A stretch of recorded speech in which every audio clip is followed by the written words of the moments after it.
भगवान विष्णू मंगलम गरुडध्वजा मंगलम पुंडलिकाक्षो मंगलम तनोहरी।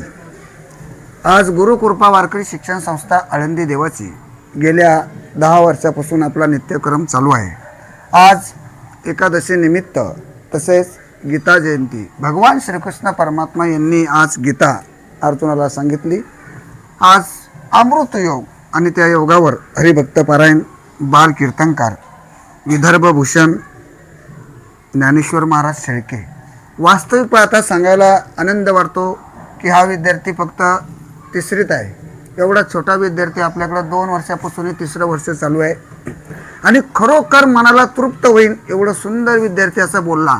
वास्तविक पाहता ह्या विद्यार्थ्याच्या कीर्तनामध्ये दारू हा विषय जास्त होता। दारूवरती खूप बोलला। का बरं बोलला तर याचं महत्त्वाचं कारण सज्जनांनो असं ऐका, ज्याच्या घरामध्ये दारू पिणारा व्यक्ती असतो त्याला त्याचं दुःख कळत असतं। ज्याच्या घरामध्ये टाळ वाजतो त्याचं महत्त्व त्याला कळत असतं।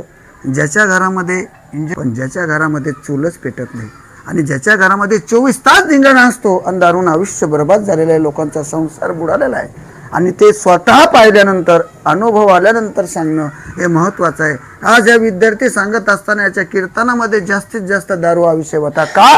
कारण दारू सोडवा विद्यार्थ्यांनी कीर्तनामध्ये सांगितलं की महाराज ज्या गावात दारू सोडवेल तिथं मी फुकट कीर्तन करेल। का? कारण दारू सोडल्यानंतर त्या घरच्याला आनंद मिळेल अशी त्या विद्यार्थ्याची इच्छा आहे आणि खूप सुंदर असा दारूवर तो विद्यार्थी बोलला।